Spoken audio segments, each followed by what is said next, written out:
The height of the campaign by the Islamic sect Boko Haram against Western education is the abduction of over 200 schoolgirls in Chibok, Borno State.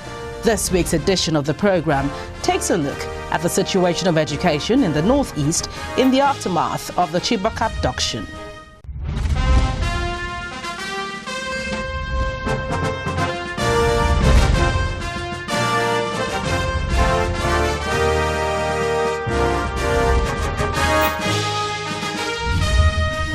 Glad to have you again on the program this week. I'm Gloria Umezuke. The insecurity in the northeast is a major threat to education in the region.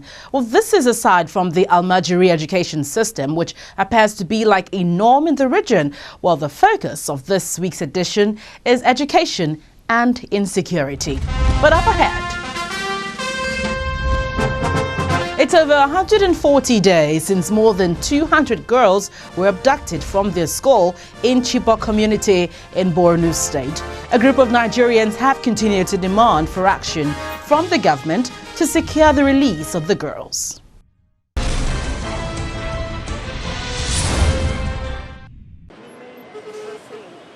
Though not very many members of the Bring Back Our Girls campaigners have continued to call for the release of over 200 girls abducted in Chibok, Borno State.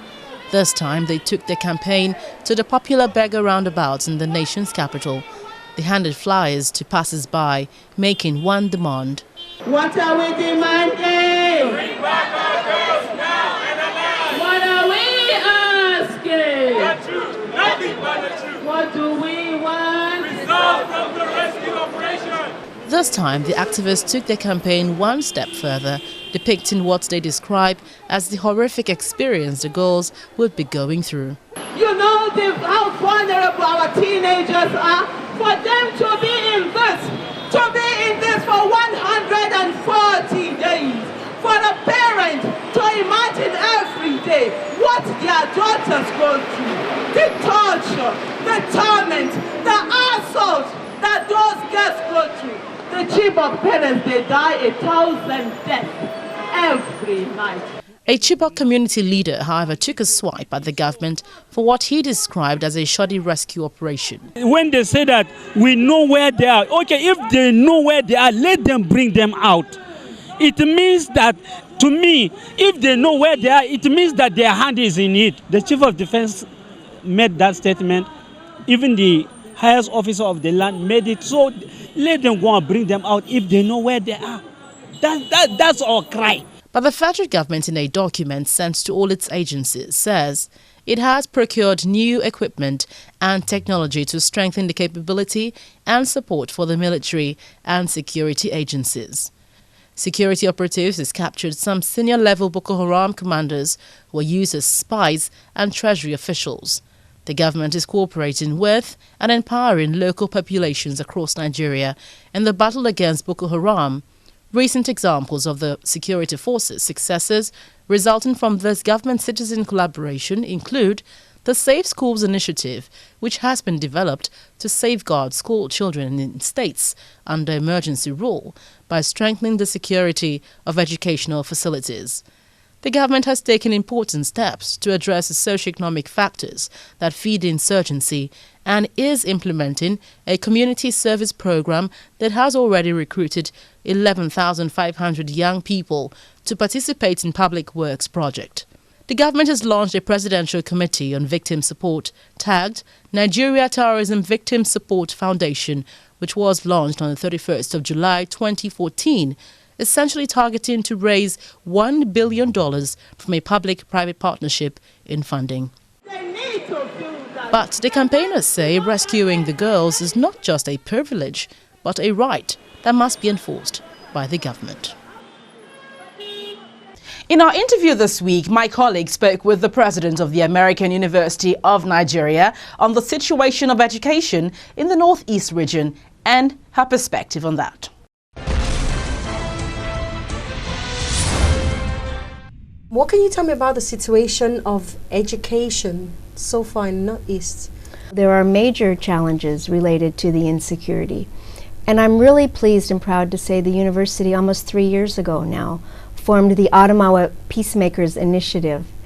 And we've brought together all the religious leaders in our community, Muslim and Christian, the Igbo traders, the bankers, the business people, the members of civil society. And for the past 3 years, we worked very hard in our part of the Northeast to make sure we stay safe and secure and that people's lives are improving. We have literacy programs, we have financial literacy programs, we have entrepreneurship programs for vulnerable youth.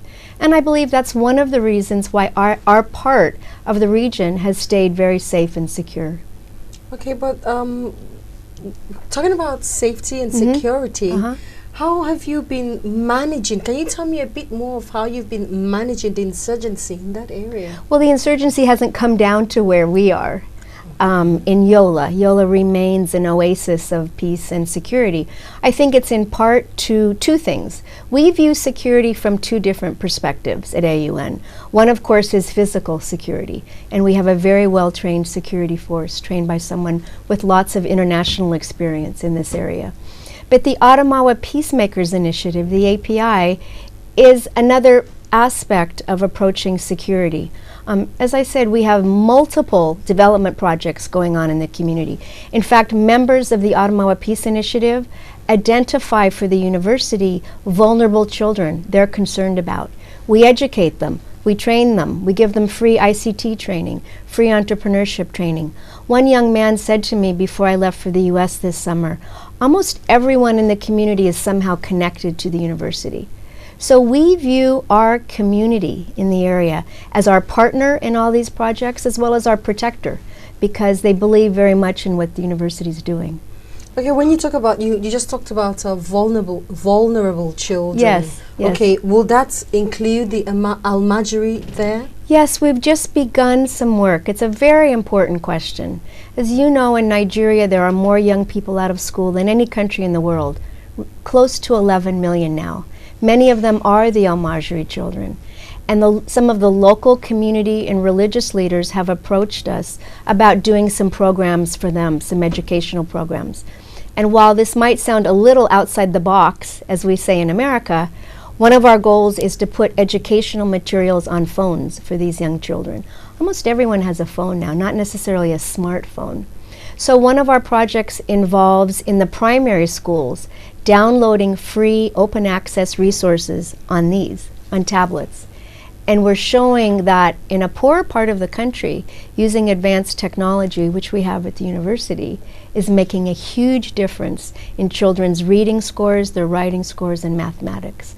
So one of our big visions is to do the same for the Almajiri children. The federal government, in collaboration with the former British Prime Minister, Gordon Brown, has set up a safe school program. Yes, I've heard about it. Okay, so how effective do you think this program can address insecurity in the schools in the Northeast? I think it can be. I haven't seen evidence of it yet, but I'm sure it's an important program that can lead over time to better security. But remember, we look at security not just from a physical perspective. We believe firmly that once development starts to take hold more, particularly in the states to the north of us, that the security problems will be reduced. The levels of poverty are high. The levels of illiteracy are high. There's little employment, so people don't have the hope they need and deserve as citizens of the country. So that's why we look at security in both perspectives, trying to raise up the standard of living of people in our community so they really have a stake in the future of their country. Okay, you mentioned earlier that in the place where your school is, yes, that the insurgency hasn't reached there. No. We do not hope that this insurgency is going to spread any further than it has already. Yes, yes. But let's assume for people who have this insurgency in place where they are, yes, what should they be doing to ensure that education is not stopped or terminated in these areas? Well, in the states to the north of us, I think that the physical security aspect has to be worked on a lot harder. The fundamental goal of a government has to be to protect its citizens. And we see that happening, but we hope it happens a lot more in those two states. Because without physical security, it's hard to go to school. I'll give you an example. We're ready to announce in 2 weeks a Chibok initiative to make sure many of those girls who escaped have an education. and one of our security guards, a female security guard, whose sister escaped that, just came back with a report of what it's like up in that region. And I can only say it's very difficult for people to go to school when you have that level of insecurity. But let's be really clear, where Yola, where the American University of Nigeria is located, we're fine, we're safe, we're secure, all of our projects go on. The community has bought in to our goals. Our goal as a university is very different from other universities around the world and in Nigeria. Our vision is to be a development university. So everything we think about when we're planning curriculum, when we're planning community service, is how can we work with the community to make sure their lives are uplifted, their children can read, women have a steady income. So our philosophy is very different as a university, and I think that's helped to keep our area safe and secure. But the fundamental piece is to have security in the states up north so that education